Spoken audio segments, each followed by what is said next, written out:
mbi cilën u nis ky projekt ligj dhe më pas u arrit të gjendej mbështetja në qytete të ndryshme të Shqipërisë, mund të themi që është shpërndar në shumicën e qendrave dhe qyteteve të Shqipërisë, ku aktivistë të ndryshëm janë bërë pjesë, janë bashkangjitur, qytetarë të ndryshëm janë bërë pjesë, duke e mbështetur nëpërmjet mbledhjes së firmave, duke arritur një shifër e cila padyshim të i kalon edhe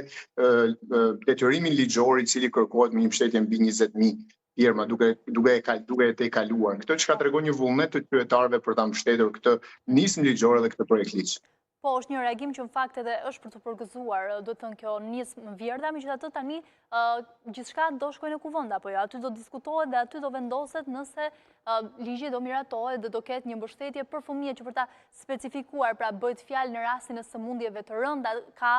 specifikisht pra kritere se sikur mund të përfitohet, të cilat raste përfshihen? Atëherë, bëhet fjalë për sëmundje të cilat sistemi jonë shëndetësor nuk arrin që ti mbulojë, bëhet fjalë për aspektin procedural të mënyrës apo atyre rregullave të brendshme të cilat lehtësohen ose kalon përgjegjësia nga ana e vet institucionit për të mbështetur. Pra janë sëmundje të cilat në sistemin tonë shëndetësor nuk arrin që të kurohen dhe detyrimisht lind nevoja për të quar dhe për të kuruar jashtë vendit. Por ajo çka synon në vetvete projekt ligji është ndërtimi i një zëri